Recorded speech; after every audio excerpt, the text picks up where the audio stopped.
우리 앞뒤좌우로 인사 나누며 또 우리 반갑게 인사 나누겠습니다. 잘 오셨습니다. 반갑습니다.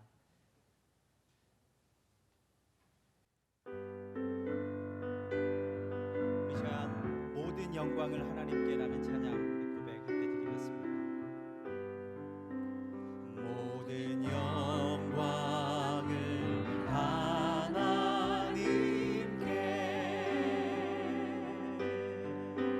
모든 영광을 하나님께, 온 맘과 뜻 다해, 온 맘과 뜻 다해 주 사모합니다. 모든 영광을 하나님께, 모든 영광을, 모든 영광을 하나님께,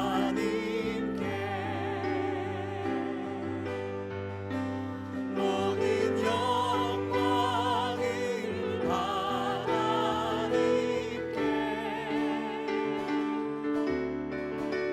온 마음과 뜻 다해 주 사모합니다.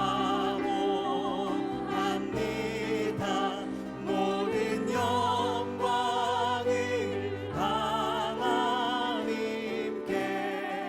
예수님 찬양 받으소서. 예수님 찬양 받으소서.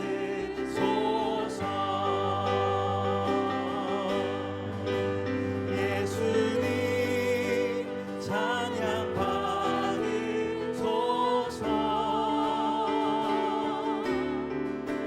죄 사했네 우리 위해 성령 주셔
우리 안에 계셔서 늘 인도하시네. 위로의 성령님이시여 우리 안에 계셔서 우리 안에 계셔서 늘 인도하시네. 위로의 성령님이시여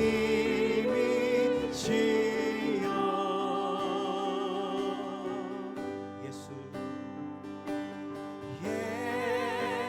예수 사랑합니다. 사랑합니다. 온 마음 다하여 오직 주님 간절히 원합니다. 간절히 더 원합니다. 예수 사랑합니다. 예수 사랑합니다. 사랑합니다. 온 마음 다하여 오직 주님 한 분만 간절히 더 원합니다. 넘쳐나네 넘쳐나네 넘쳐나네. 주를 향한 내 속에 갈망이 주님께로 나를 끌어 주소서. 주님을 더 원함 넘쳐나네 넘쳐나네 넘쳐나네 넘쳐나네. 주를 향한 내 속에 갈망이 주님께로 나를 끌어 주소서. 주님을 더 원합니다. 고백합시다. 예수 사랑합니다. 예수 사랑합니다. 사랑합니다. 온 마음 다하여 오직 주님 한 분만 간절히 더 원합니다. 넘쳐나네 넘쳐나네 넘쳐나네. 주를 향한 내 속에 갈망이 주님께로 나를 끌어 주소서. 주님을 더 원함. 간절함으로 고백합니다. 넘쳐나네 넘쳐나네 넘쳐나네 넘쳐나네. 주를 향한 내 속에 갈망이 주님께로 나를 끌어 주소서. 주님을 더 원합니다. 넘쳐나네 넘쳐나네 넘쳐나네. 주를 향한 내 속에 갈망이 주님께로 나를 끌어 주소서. 주님을 더 원합니다.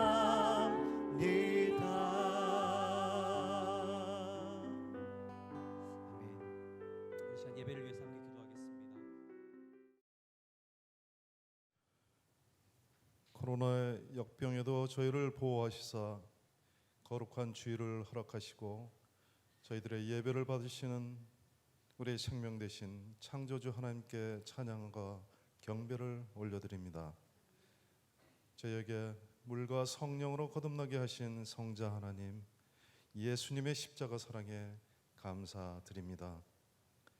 저희가 자와 세상의 생각을 따라갈 때마다 하나님의 길로 돌이키게 하시고 하나님의 공의와 사랑과 사명의 길로 인도하시고 보호하시는 성령 하나님께 감사드립니다. 깊어가는 가을의 아름다운 날들과 코로나의 재앙을 대비하며 하나님의 태초의 창조의 목적과 조화를 다시금 생각합니다. 인류와 강대한 열방들로 하여금 하나님께서 창조하신 자연과 인류를 파괴하는 탐욕들을 깨달아 회개하게 하시고 창조주 하나님의 아름다운 생명의 조화를 회복하게 하는 조치들을 행하게 하옵소서. 인류가 자신의 죄악을 회개하고 하나님께 돌아오는 코로나의 날들이 되게 하옵소서. 믿는 자들은 더욱 자신과 자녀들의 신앙을 점검하여 말씀과 성령의 충만으로 채우고 공동체의 모임과 사명을 잃어버리지 않도록 주의 자녀들의 영을 깨우시고 주의 길로 인도하여 주시옵소서.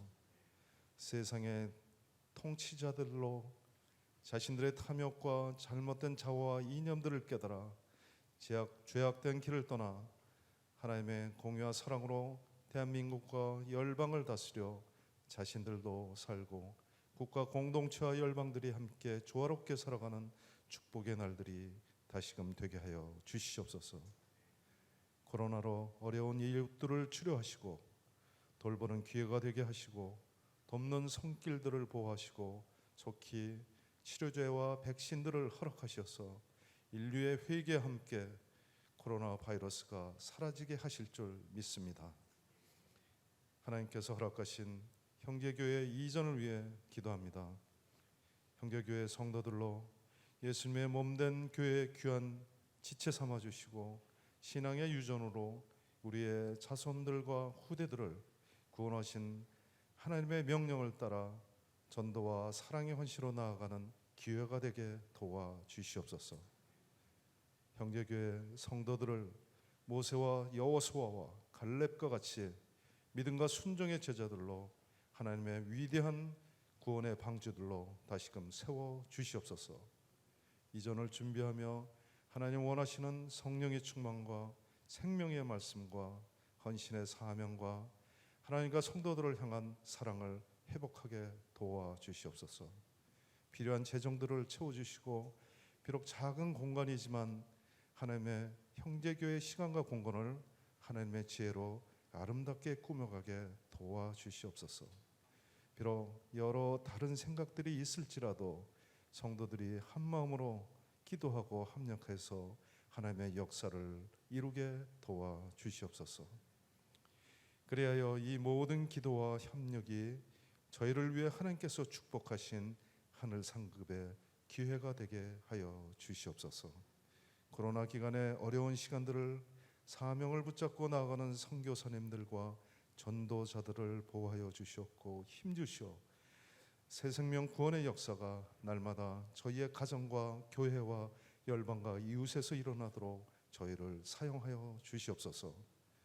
오늘도 하나님의 생명 말씀 전하시는 목사님의 영과 입술을 성령의 충만으로 축복하셔서 저희들에게 성령의 담비를 내려주시고 사명을 붙잡는 시간 되게 인도하여 주시옵소서.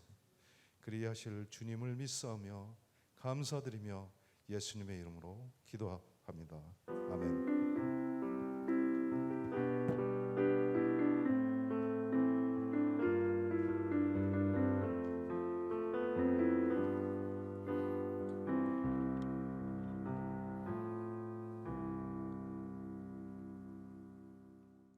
몇 가지 교회 소식 알려드리겠습니다. 주보 참고하시면서 경청해 주시면 감사하겠습니다. 우선 1번, 우리 제한된 인원의 예배, 현장 예배 드리고 있다는 광고입니다. 지난주부터 조금 새로운 정부의 기준이 마련되었습니다. 이거 보니까 조금씩 숫자도 늘어나고 이래서 특별히 마스크와 관련된 당부가 좀 반드시 쓰도록 하는 당부가 있는 것 같습니다. 그래서 사실 예배를 인도하는 사람도 이제 마스크를 써야 되는 거 아닌가 그런 생각을 좀 하고는 있는데 어쨌든 상황을 좀 보도록 하겠습니다.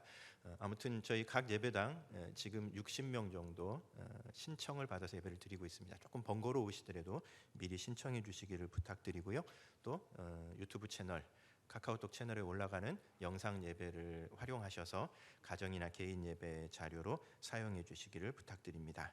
2번 광고, 우리 가을 대신방을 진행하고 있습니다.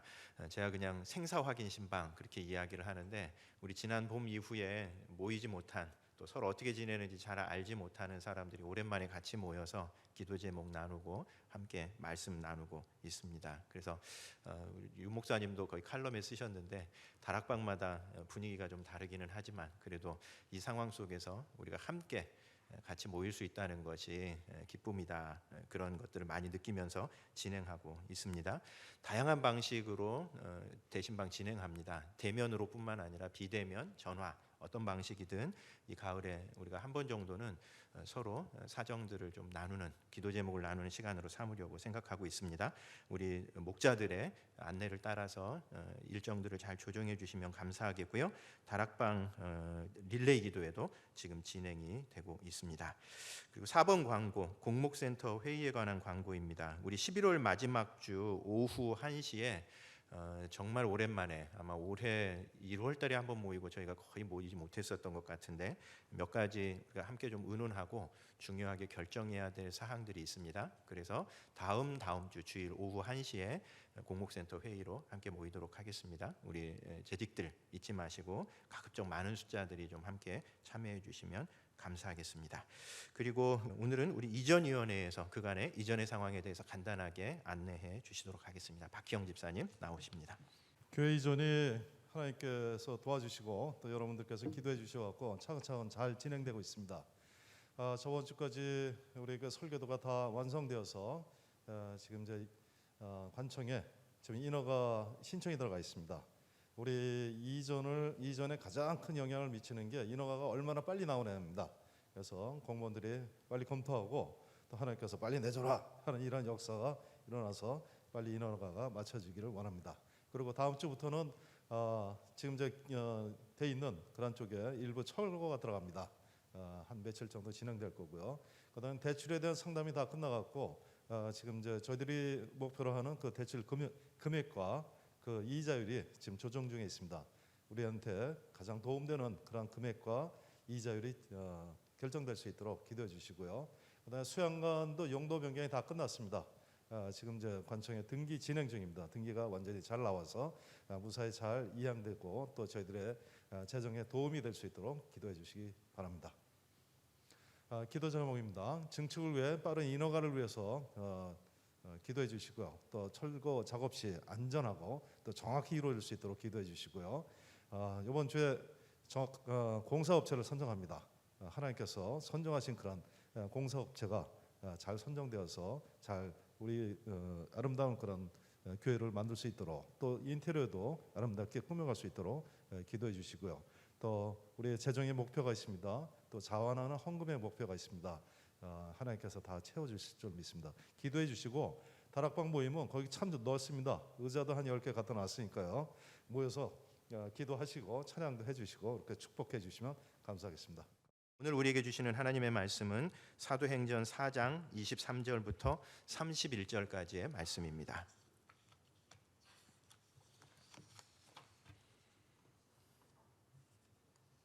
신약성경 193페이지 4장 23절부터 31절까지입니다.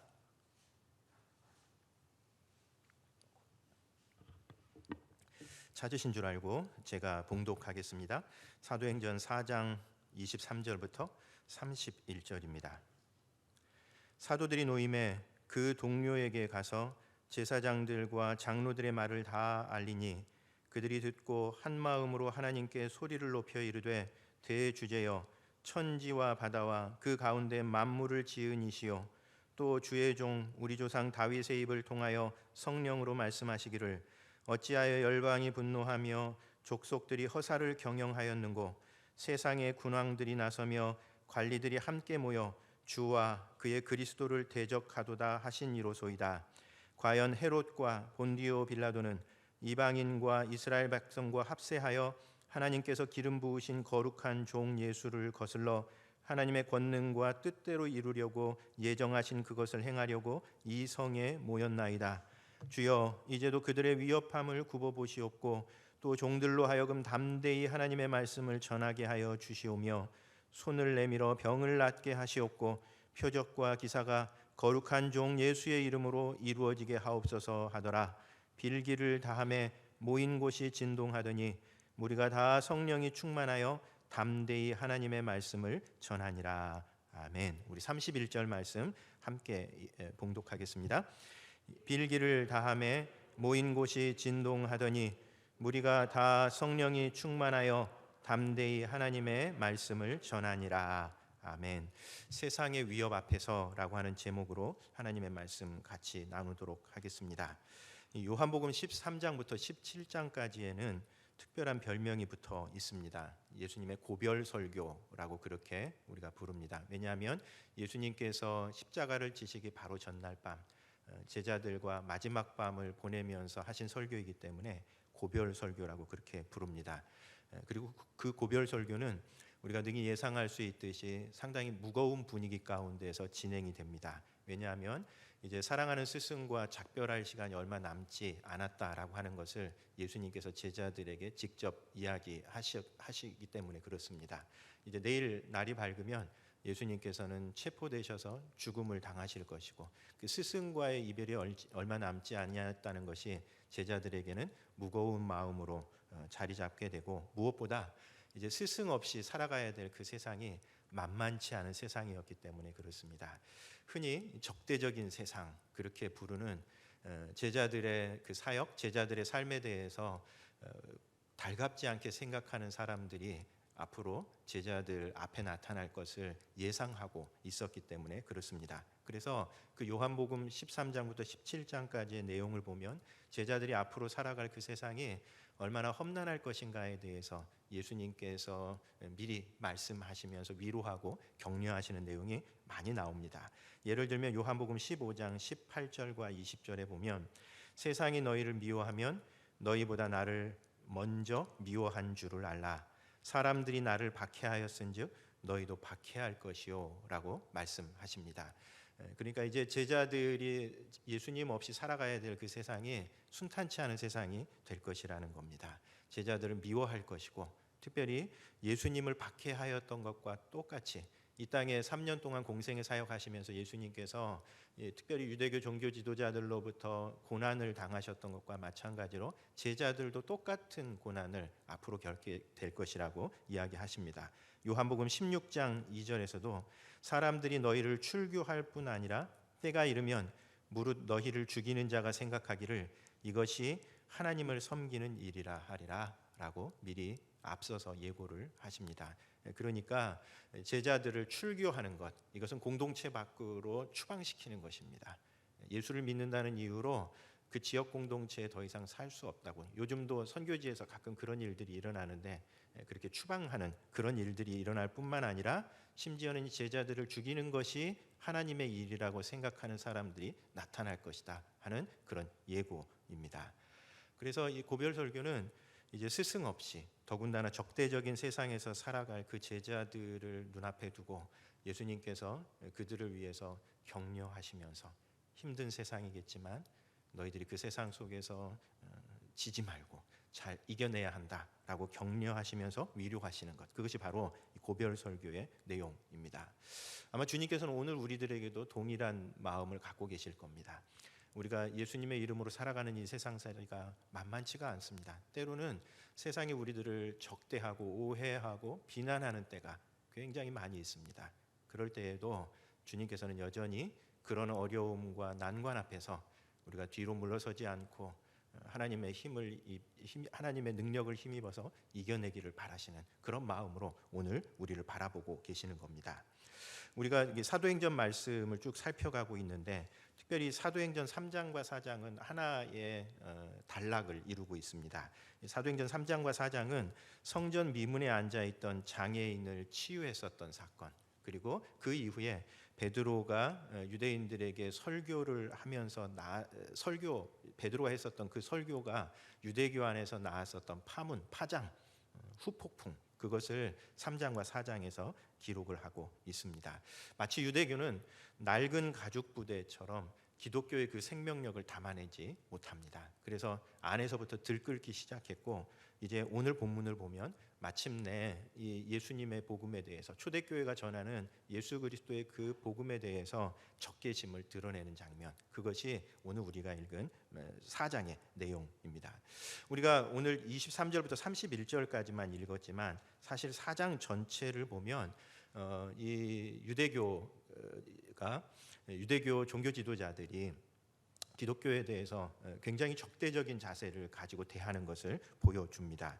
4장 1절과 2절에 보면 베드로의 그 설교를 듣고 보인 반응입니다. 사도들이 백성에게 말할 때에 제사장들과 성전 맡은 자와 사두개인들이 이르러 예수 안에 죽은 자의 부활이 있다고 백성을 가르치고 전함을 싫어했다라고 그렇게 기록하고 있습니다. 특별히 사두개인들은 부활을 믿지 않았었던 사람들입니다. 그러니 베드로가 부활하신 예수님께서 성전 미문에 앉아 있던 그 장애인을 일으켜 세우셨다라고 하는 이 말은 극히 듣기 싫은 일이었습니다. 그래서 싫어했다, 강한 거부감을 가졌다라고 그렇게 이야기를 하고 있습니다. 세상이 우리를, 기독교인들을 대하는 첫 번째 방식 중에 하나가 기독교가 전하는 복음에 대해서 강한 거부감을 갖는 겁니다. 여러분, 사실 오늘날에도 세상은 우리가 전하는 복음을 별로 좋아하지 않습니다.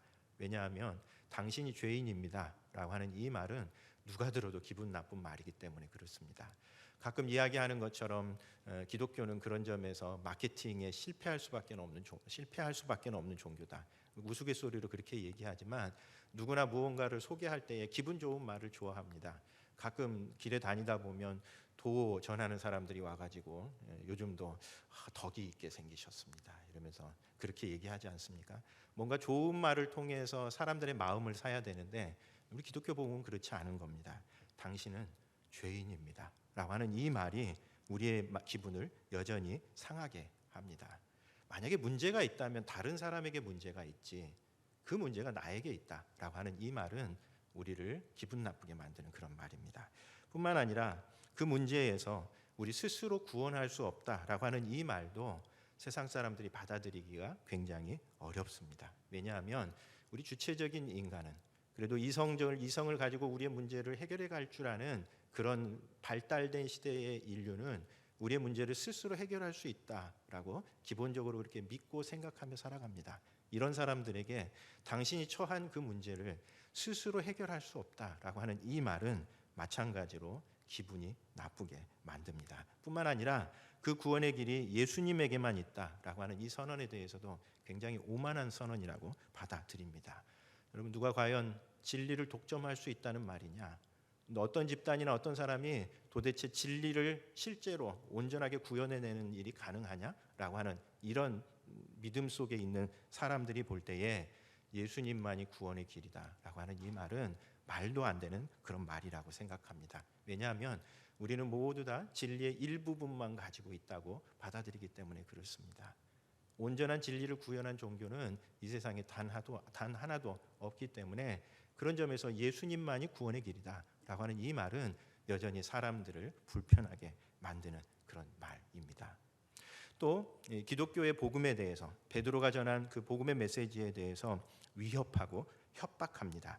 4장 6절 7절 말씀에 보면 대제사장 안나스와 가야바가 요한과 알렉산더와 및 대제사장의 문중이 다 참여하여 사도들을 가운데 세우고 묻되 너희가 무슨 권세와 누구의 이름으로 이 일을 행하였느냐라고 묻습니다. 그러니까 베드로의 그 설교가 그리고 그 미문에 앉아 있던 장애인을 걷게 했었던 이 사건이 유대교 안에서 엄청난 파장을 일으키니까 이 네로라 하는 유대교의 종교 지도자들이 다 모여가지고 긴급 관계자 회의를 열었습니다. 그리고 이 사태를 어떻게 해결해 갈까 생각하면서 베드로를 직접 불러서 신문하는 장면입니다. 그러면서 너희가 무슨 권세와 누구의 이름으로 이 일을 한 것이냐, 도대체 누구의 허락을 받고 성전에서 너희가 함부로 그런 일을 하는 것이냐라고 묻는 겁니다. 여러분, 우리 잘 아는 것처럼 이 질문은 사실 확인용 질문이 아닙니다. 이 질문은 사실 위협이고 협박입니다. 여러분이 가끔 이렇게 피서지나 이런 데 가서 어디 해변가에다가 텐트를 쳐놓고 있을 때에 어깨 건장하신 분들, 머리 이렇게 네모지게 깎으신 분들이 나타나가지고 네가 무슨 백으로 여기다 이러고 있냐라고 얘기할 때 그건 사실 확인용 질문이 아닙니다. 네가 누구 백으로 여기 했느냐 그런 질문이 아니고 너 여기 당장에 철거하라, 철수해라 라고 하는 그 말인 것과 마찬가지로 이 유대교 종교 지도자들의 이 말은 무슨 권세와 누구의 이름으로 너희가 지금 이 일을 행하고 있느냐라고 하는 이 말은 위협이고 협박입니다. 그리고 앞으로 이 세상의 종교 지도자들은, 세상의 권력자들은 더 강력한 방법으로 위협하고 협박할 겁니다. 때로는 투옥하기도 하고요. 예수님께서 이야기하셨던 것처럼 죽이는 것이 하나님의 일이다, 하나님의 뜻이다 라고 생각하면서 실제로 몇몇 성도들을 죽음의 자리에 쳐넣기도 할 것입니다. 그리고 경고하고 타협하면서 풀어줍니다. 17절, 18절 말씀 보면 이것이 민간에 더 퍼지지 못하게 그들을 위협하여 이후에는 이 이름으로 아무에게도 말하지 말게 하자 하고 그들을 불러 경고하여 도무지 예수의 이름으로 말하지도 말고 가르치지도 말라, 그렇게 이야기를 합니다. 딱히 꼬투리 잡을 만한 일이 없었던 겁니다. 불법을 저지른 것도 아니고 그저 걷지 못하는 장애인을 일으켜 세우고 그리고 왜 그 일이 이루어졌는지를 전하는 이 일 정도로, 더군다나 이 일이 초범이었었기 때문에, 처음 일이었었기 때문에 이들을 함부로 대할 수가 없었던 겁니다. 그래서 풀어주기로 결정을 하는데 다만 경고하고 타협을 하자고 요구를 합니다. 그러니까 극도로 싫어하는 그런 아주 강한 감정적인 불편함을 갖고 때로는 위협하기도 하고 협박하기도 하고 그리고 타협을 요구하기도 한다는 겁니다. 오늘 말씀 경고하여 도무지 예수의 이름으로 말하지도 말고 가르치지도 말라라고 하는 이 말이 무슨 뜻이겠습니까? 너희들이 예수 그리스도의 이름을 전하지만 않는다면, 복음을 전하지만 않는다면 무슨 일을 하든 괜찮을 것이다 라고 하는 이야기입니다. 일종의 경고이기도 하면서 타협을 요청하는 것입니다. 그런 점에서 오늘 본문은 마치 예수님께서 고별설교에서 얘기하셨던 것처럼 사실 예수님께서 돌아가시고 난 다음에 채 1년이 되지 않은 그 기간 동안, 그 기간 안에 첫 출발부터 적대적인 세상 앞에 맞닥뜨리게 된 것을 오늘 말씀에서 보여줍니다. 그리고 사도행전을 읽어갈수록 더 큰 고난과 어려움에 처할 것을 우리는 잘 알고 있습니다. 그런 점에서 오늘 본문은 적대적인 세상 앞에서 우리 성도들이, 우리 교회가 어떤 자세를 보여야 하는가 하는 것을 보여주는 말씀입니다. 그렇게 종교 지도자들과의 신문이 끝나고 난 다음에 이제 교회가 어떤 응답을 했는가 하는 것이 오늘 우리가 읽은 본문의 내용입니다. 우선 23절에 보면 이 일에 대해서 쉬쉬하지 않습니다.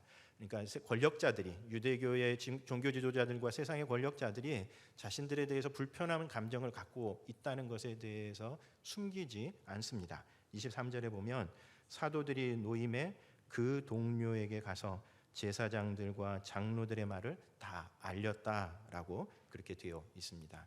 우리 흔히 안 좋은 일들에 대해서는 쉬쉬하면서 자기들끼리만 알고 이거 우리 분위기를 깨는 일이니 잘 분위기를 깰 수도 있다 이러면서 자기들끼리 쉬쉬할 수도 있는 그런 분위기였겠지만 사도들은 그렇게 하지 않습니다. 왜냐하면 이 일에 대해서 하나님 앞에서 공동체 전체가 합의된 결정을 내려야 하기 때문에 그렇습니다. 그래서 오히려 자기들을 기다리고 있었던 사람들에게 찾아와서 그들의 말을 그들의 고스란히 전합니다. 그리고 초대교회는 세상의 위협이나 타협 앞에서 우리가 굽히지는 맙시다라고 그렇게 결정을 합니다. 왜냐하면 이미 예수님께서 그것에 대해서 예고하셨기 때문에 그렇습니다.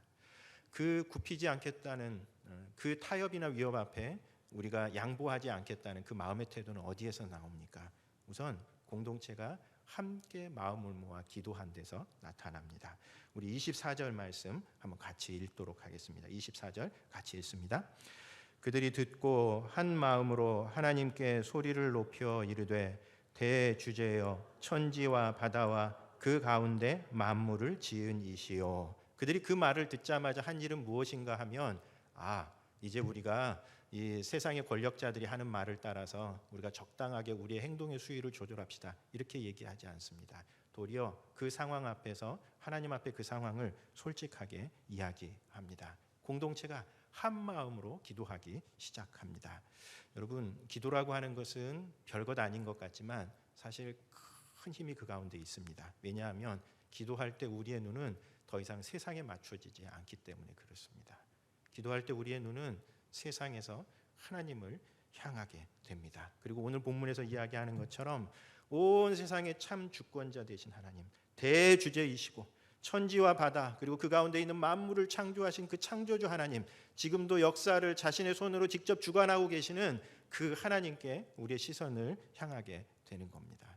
기도는 엄청난 힘이 있습니다. 더 이상 우리의 눈이 세상에 있지 않고 하나님을 향하게 되는 것, 그것이 기도입니다. 마치 큰 밝은 빛이 비치면 약한 불빛은 더 이상 우리에게 빛이 아닌 것과 마찬가지로 이 세상에 정말 두려워해야 될 분이 누구인지, 이 세상의 진짜 주권자가 누구인지를 인식하는 순간 작은 권력을 가지고 작은 주권을 가지고 우리를 흔들려고 하는 사람들 앞에서 우리는 더 이상 공포하거나 공포심을 갖거나 두려워 떨지 않습니다. 그것이 기도가 가지고 있는 놀라운 힘입니다. 그렇죠? 때로 역경과 고난이 우리에게 몰아닥칠 때 그 역경 앞에서 우리가 흔들리고 우리의 중심이 걷잡을 수 없이 요동을 칩니다. 그럴 때 기도하면 우리에게 주어지는 확신이 무엇입니까? 그 모든 상황 속에서 하나님께서 여전히 우리를 사랑하신다는 것이고 여전히 그 모든 상황들을 주관하고 계신다고 하는 그 확신이 우리를 지탱해 주지 않습니까? 마찬가지로 초대교회도 그랬습니다. 자신들을 흔들려고 하는 그 권력자들의 위협과 그 권력자들의 타협 앞에서 기도하기 시작합니다. 그리고 자신들의 눈을 진짜 이 세상의 주권자가 누구이신지를 바라보는 것으로 시작을 합니다. 특별히 그 위협 앞에서 함께 드리는 기도는 정말 강력합니다. 왜냐하면 나와 같은 상황에 있는 사람이 나 혼자가 아니다라고 하는 것을 알기 때문에 깨닫게 되는 것, 이것이 그 자체로 우리에게 주는 엄청난 위로와 힘이 있습니다. 요즘 우리 대신방으로 같이 모여서 함께 기도하고 기도 제목도 나누는데 이런 작은 모임들이 주는 위로가 그것입니다. 사실 이 코로나 상황으로 인해서 다 힘들고 어려운 때입니다. 다 혼자 있으면 어느 한 곳에서 그늘진 가운데 살아갈 수밖에 없는, 우울한 가운데 살아갈 수밖에 없는 그런 상황이지만 나와 똑같이 이 상황 때문에 힘들어하는 나와 똑같은 연약한 사람이 있다라고 하는 이 사실이 서로 함께 마음이 나뉘어지고 말씀 가운데서 기도 제목으로 나뉘어질 때 이것이 우리의 마음을 하나로 묶는, 나만 혼자 이 어려움을 겪는 것이 아니라 나하고 똑같은 처지의 어려움을 당하는 사람들이 있구나. 비록 힘들고 어려운 상황이지만 하나님 앞에 약하지만 하나님 앞에 바르게 살아가려고 노력하고 애쓰는 사람이 있구나라고 하는 이것이 우리에게 주는 큰 위로가 있습니다. 가끔 수련회나 무슨 선교 대회 이런 거 할 때에 그런 어떤 대회나 프로그램이 우리에게 주는 위로는 사실 메시지나 거기서 마련하는 특별 프로그램이 우리에게 주는 위로도 있지만 그것보다 더 든든한 위로는 나와 함께 이 길을 가는 사람이 있다는 이것이 주는 위로와 격려가 진짜 큽니다. 나만 부족한 줄 알았는데, 나만 이 상황에서 당황하고 있는 줄 알았는데 나하고 똑같은 사람들이 여전히 많이 있고 또 이 상황에서 어떻게든 타개해 보려고 하나님 앞에 노력하고 애쓰는 그 모습들을 우리가 서로 볼 때에 그것이 우리를 하나로 묶어준다는 이야기입니다. 그래서 고별 설교를 보면 예수님께서 그렇게 세상의 위협 앞에서 적대적인 세상에서 너희가 살아갈 때에 너희들이 절대 공동체로 모이는 것에 대해서 약화되어서는 안 된다라고 하는 이야기를 하십니다. 제자들이 서로 사랑할 것에 대해서 이야기합니다. 왜요? 그 고난 앞에 홀로 서면 너무나 연약한 존재라고 하는 것을 예수님께서 너무나 잘 아셨기 때문에 그렇습니다. 세상이 우리를 적대할수록, 세상이 우리를 위협하고 세상이 우리를 더 어렵게 만들수록 우리가 서로 함께 모여서 그 어려움을 나누도록 하시는 것, 그것이 예수님의 방식이었었던 겁니다. 그런 점에서 초대교회도 마찬가지로 그 어려운 상황을 앞에 두고 이제 이 어려움을 어떻게 타개해야 될까? 저들이 이 정도의 타협을 요구하니 우리도 적당하게 이 정도 타협하면서 우리의 살 길을 모색하자, 이러면서 그 길을 모색하지 않습니다. 오히려 그 상황 앞에서 하나님 앞에 같은 마음으로 엎드려서 기도하기 시작합니다. 그리고 두 번째로는 이들이 담대함을 하나님 앞에 구합니다. 29절 말씀 우리 한번 같이 읽도록 하겠습니다. 같이 읽습니다. 주여, 이제도 그들의 위협함을 굽어 보시옵고 또 종들로 하여금 담대히 하나님의 말씀을 전하게 하여 주시오며. 여기 이 말씀 속에서 우리가 주목할 단어가 이 담대함이라고 하는 말입니다. 그 위협 앞에서, 그런 협박 앞에서, 그런 타협 앞에서 우리가 담대함을 잃어버리지 않도록 해주십시오라고 하는 이 표현입니다. 이 파르레시아라고 하는 헬라어 단어를 사용하는데, 이 단어는 꼭 무슨 느낌을 드냐면 주먹을 파르르 뜨는 듯한 그런 느낌을 받습니다. 이 담대함, 파르레시아라고 하는 이 단어는 사도행전에서 굉장히 많이 등장하는 단어입니다. 그러니까 담대함, 어떤 시련과 고난 앞에서, 적대적인 세상의 위협 앞에서 우리가 뒤로 물러서지 않고 혹은 주눅들지 않고 하나님 앞에서 우리의 마음을 다하고 용기를 갖는 것, 이것은 사도행전적 교회와 성도들의 특징이라는 겁니다. 여러분, 어느 시대든 교회가 쉽지 않았던 적이 어렵지 않았었던 적이 없습니다. 난관이 없었던 적이 없습니다. 세상이 우리를 우호적으로 생각하면서 박수 쳤던 적은 별로 없습니다.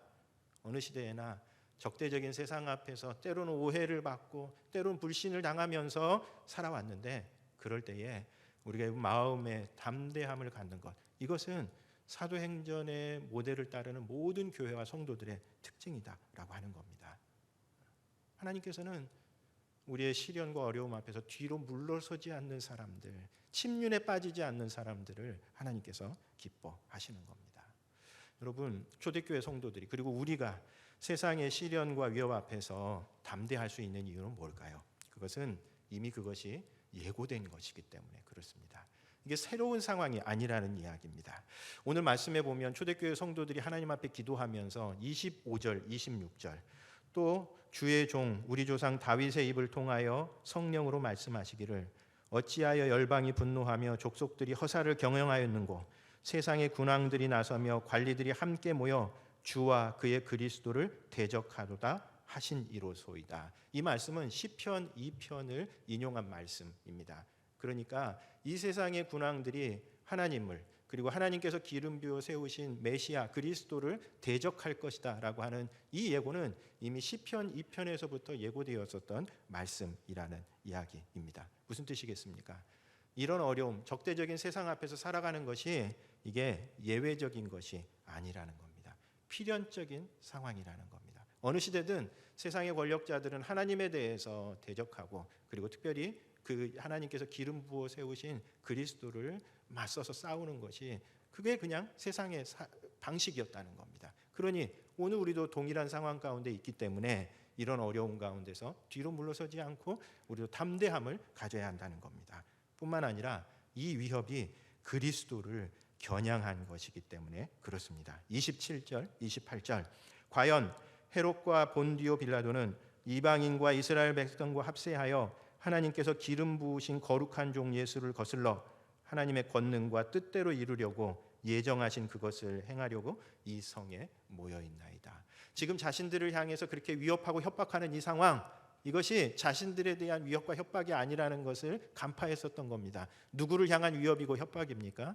지금 본디오 빌라도와 유대교 종교 지도자들, 권력자들이 맞서서 하는 이 일은 우리를 향한 것이 아니라 그리스도를 겨냥한 것이라고 하는 것을 알고 있었던 것입니다. 그렇기 때문에 그 위협 앞에서 우리는 뒤로 물러설 수 없다라고 하는 것이 초대교회 성도들의 자세였습니다. 여러분, 만약에 세상의 반대가 우리의 태도나 우리의 자세에 관한 것이라면 우리는 우리의 태도와 자세를 되돌아보면서 한 걸음 물러서야 합니다. 가끔 신앙인들 가운데 세상과 적대적인 관계를 맺는 것 자체가 어떤 신앙생활의 목적인 것처럼 신앙생활을 해나가시는 분들이 간혹가다 비춰지는데 여러분 그건 건강한 신앙 아닙니다. 만약에 우리의 태도와 우리의 자세에 문제가 있는 것이라고 한다면 우리는 그것을 되돌아보고 고치고 수정해야 됩니다. 그러나 복음에는 결코 우리가 양보할 수 없는 부분이 있습니다. 그리고 그 양보할 수 없는 부분에서 우리를 향한 위협이고 협박이라고 한다면 우리는 결코 그 부분에서 뒤로 물러설 수 없는 겁니다. 초대교회가 바로 그것을 간파했습니다. 자신들을 향한 위협이나 협박이 아니라 이것은 예수님을 향한 위협과 협박이기 때문에 자신들이 물러설 수 있는 상황이 아니라고 하는 것을 마음에 결심한 겁니다. 그런 점에서 우리들도 박해와 시련 앞에서 초대교회처럼 담대해져야 될 줄로 믿습니다. 여러분 교회사에는 아주 성도들이 애송하는 중요한 기도문들이 있습니다. 그 기도문 가운데에 메가더 장군이 한 자녀를 위한 기도문이 있습니다. 아마 저도 청소년 시절에 이 기도문 되게 많이 인용되는 것을 들은 적이 있는데 요즘은 좀 이런 기도문도 많이 인용되지는 않는데 그 내용, 그러니까 결국은 우리 자녀들이 어떤 자녀들이 되어야 할 것인가에 관한 그 기도의 내용을 보면 이런 내용이 있습니다. 기도하오니 그를 쉽고 평탄한 길로 인도하지 마시고 고난과 도전의 긴장과 자극 속으로 인도하소서. 폭풍 속에서도 의연히 서 있는 법을 배우게 하시고 실패한 이들에 대한 연민을 알게 하소서라고 하는 구절이 있습니다. 여러분 우리 자녀들을 위해서 우리가 어떻게 기도합니까? 모든 일들이 만사형통하고 평탄하게 풀려지기를 위해서 기도합니까? 물론 그런 기도도 소중합니다. 부모로서 우리 자녀들이 정말 평탄한 길, 어려운 길 겪지 않았으면 하는 그런 마음이 있습니다. 그러나 더 큰 기도는 더 크고 더 원대한 기도는 어떤 기도이겠습니까? 비록 우리가 인생 살아가면서 시련과 어려움을 겪는다 하더라도 그 시련과 어려움 속에서도 우리가 꺾어지지 않고 오히려 그 시련과 고난을 이겨내는 그런 삶이 훨씬 더 원대하고 소중하지 않습니까? 그런 점에서 이 기도는 우리가 보통 드리는 기도보다 훨씬 더 위대하고 원대한 기도를 우리에게 보여줍니다. 여러분 이건 단순히 우리 자녀들만을 위한 기도가 아닌 줄로 믿습니다. 하나님께서 어떤 사람을 더 기뻐하시겠습니까? 모든 일들이 만사형통해서 마침내 성공에 이르는 그런 하나님의 자녀의 길을 기뻐하시겠습니까? 아니면 여러 가지 시련과 어려움 가운데에서도 남들 같으면 접을 수 있는, 기가 꺾일 수 있는 상황 속에서도 우리가 용기를 갖고 그 상황을 이겨냄으로 말미암아 마침내 하나님의 뜻을 이루는 자리에 가게 되는 그런 하나님의 자녀들을 원하겠습니까? 어떤 자녀를 하나님께서 더 기뻐하시겠습니까? 우리들도 마찬가지입니다. 우리가 살아가면서 어차피 시련과 어려움을 벗어날 수 없다고 한다면 그 시련과 어려움 앞에서 주눅들지 않고 기가 꺾이지 않고 오히려 하나님 앞에 이 시련들을 이겨내는 그런 믿음과 신앙, 이것이 하나님께서 기뻐하시는 신앙인 줄로 믿습니다. 그래서 메가더 장군의 자녀를 위한 기도가 위대합니다. 그를 쉽고 평탄한 길로 인도하지 마십시오. 고난과 도전의 긴장과 자극 속에서 스스로를 강인하게 해가는 법을 배우도록 해주십시오. 여러분 우리 자녀들이 그런 자녀들이 돼야 되지 않습니까? 우리들 자신이 그런 사람들이 되어야 한다는 이야기입니다. 그리고 마침내 결단을 합니다. 초대교회 성도들은 29절 30절 같이 한번 읽도록 하겠습니다. 같이 읽겠습니다. 주여 이제도 그들의 위협함을 굽어 보시옵고 또 종들로 하여금 담대히 하나님의 말씀을 전하게 하여 주시오며 손을 내밀어 병을 낫게 하시옵고 표적과 기사가 거룩한 종 예수의 이름으로 이루어지게 하옵소서 하더라. 여러분 이건 사실 간구입니다. 간청이지만 사실 간청이라기보다는 결단에 더 가깝습니다. 어떤 결단입니까? 주님, 우리가 이 위협과 이런 어려움 속에서도 물러서지 않겠습니다. 여전히 하나님의 말씀을 전하겠고 예수 그리스도의 이름으로 병 낫는 은혜를 구하겠습니다. 그러니 우리를 사용해 주십시오 라고 하는 결단이 이 가운데 담겨져 있습니다.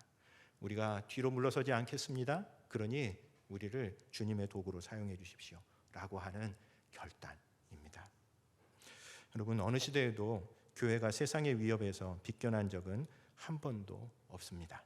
그리고 우리가 잘 아는 것처럼 앞으로 우리에게는 어떤 의미에서 더 험난한 길이 예고되어 있습니다. 코로나19 이후에 사실 우리가 맞닥뜨리게 될 그 상황이 이전보다 훨씬 어려울 것이라는 것 우리 능히 잘 알고 있습니다. 아마 많은 사람들이 예상하는 것처럼 한 2년 정도, 적어도 2년 정도는 지금의 이 상황으로 계속 이어진다고 할 경우 우리의 기본적인 삶 또 신앙생활 방식에 굉장히 엄청난 영향을 미치게 될 겁니다. 어떤 사람들은 그 이전으로 절대 되돌아갈 수 없다고 이야기하는데 그 이야기에 상당한 진실이 담겨 있다고 생각합니다. 2년이라고 하는 이 시간 동안이 우리들 스스로 익숙해지는 그런 부분들이 생겨날 겁니다. 뿐만 아니라 이 코로나 상황 속에서 사람들의 가장 따가운 눈총을 받은 집단이 우리가 잘 아는 것처럼 교회 다니는 우리들이었습니다. 날설 비난을 하고 있습니다. 당신들이 신앙을 갖고 있다는 것이 무슨 의미가 있느냐, 너희들이 그렇게 이기적인 집단이냐라고 하면서 여전히 우리들에게 손가락질을 하고 있습니다. 이번에 우리 그런 것들이 잘 드러나는 것이 교회 이전 과정에서도 드러납니다. 우리 교제 이전 위원들이 사실 이제 대출 문제 때문에 굉장히 고심하면서 여러 곳들을 다니는데 교회 대출이 이전보다 훨씬 힘들어졌습니다. 이유는 뭐냐면 교회가 신뢰를 잃어버렸기 때문에 그렇습니다. 큰 교회들에서 문제가 일어나면 다른 집단들하고는 다르게 은행들이 이 재산권을 행사할 수가 없는 거예요. 그리고 교회가 진짜 신뢰를 잃어버렸다는 것이 그런 데서도 정말 많이 나타납니다. 우리가 앞으로 걸어가야 할 길이 만만치 않습니다. 뿐만 아니라 이런 상황에서 우리는 어떤 의미에서 더 무모한 결정을 내렸습니다. 교회 이전입니다. 이 외부 사람들에게 이 이야기를 하면 묘한 감정을 잊습니다. 아니 이런 때에 그렇게 힘든 결정을 내려서 이런 마음들이 가끔가다 느껴지는 때가 있습니다. 앞으로 걸어가야 할 길이 만만치 않습니다. 그런 의미에서 어려움 앞에서 물러서지 않겠다고 하는 용기, 그것이 어느 때보다 우리들에게 필요합니다.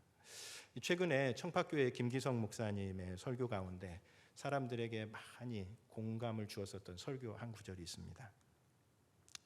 세상 사람들이 비난하거든 받으십시다. 그러나 주님의 일터를 떠나지는 마십시다. 라고 하는 설교 문구입니다. 그 앞에 여러 가지 많은 내용들이 나오는데 지금 우리가 처한 상황을 그대로 보여줍니다. 여러분, 주님을 따르는 길이 순탄했었던 시절 하나도 없습니다.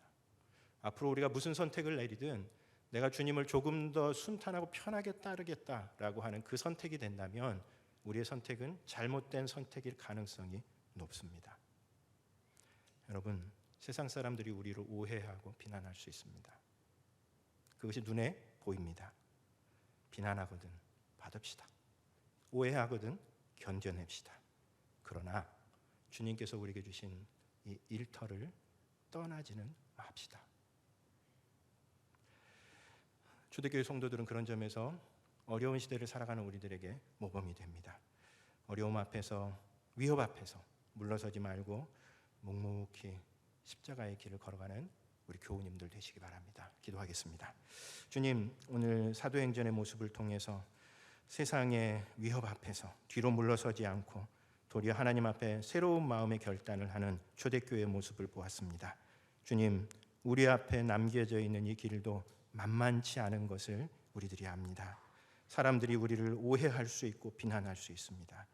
그럴 때에 주님, 우리가 마음 중심을 흐트러뜨리지 않게 하여 주시옵시고 초대교회 성도들처럼 담대히 이 상황에 맞서는 용기를 허락하여 주시옵소서. 무엇보다 주님이 주신 일터를 굳건하게 지키는 우리들 되게 하여 주시옵소서. 예수님 이름으로 기도하옵나이다. 아멘.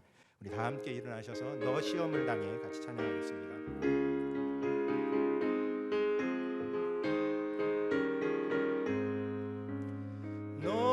시험을 당해 죄 짓지 말고 너 용기를 다해 곧 물리치라.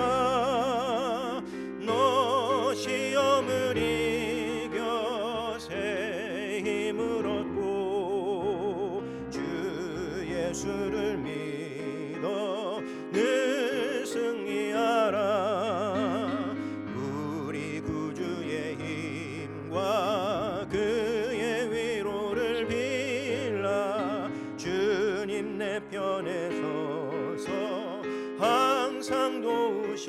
내 친구를 삼가 내 친구를 삼가 잘 선택하고 너행을 삼가 늘 조심하라 너 열심을 다해 늘 충성하고 온 정성을 다해 주 봉사하라 우리 구주의 힘과 그의 위로를 빌라 주님 내 편에 서서 항상 도우시니 잘 이기는 자는 상 받으리니 너 낙심치 말고 늘 전진하라 내 구세주 예수 힘주시리니 주 예수를 믿어 늘 승리하라 우리 구주의 힘과 그의 위로를 빌라 주님 내 편에 서서 항상 도우시니 우리 구주의 힘과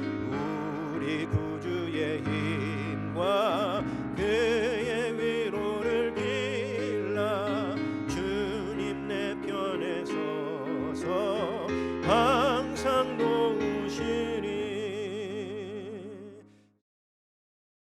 이제는 우리의 참 구원자 되신 예수 그리스도의 은혜와 아버지 하나님의 크신 사랑과 성령의 교통하심이 세상의 위협과 시련과 고난 앞에서 뒤로 물러서지 않고 하나님께서 주신 사명의 자리를 굳게 지키기로 다짐하는 형제교회 모든 믿음의 교우들 위해 이제부터 영원토록 함께 하시옵기를 간절히 축원하옵나이다. 아멘.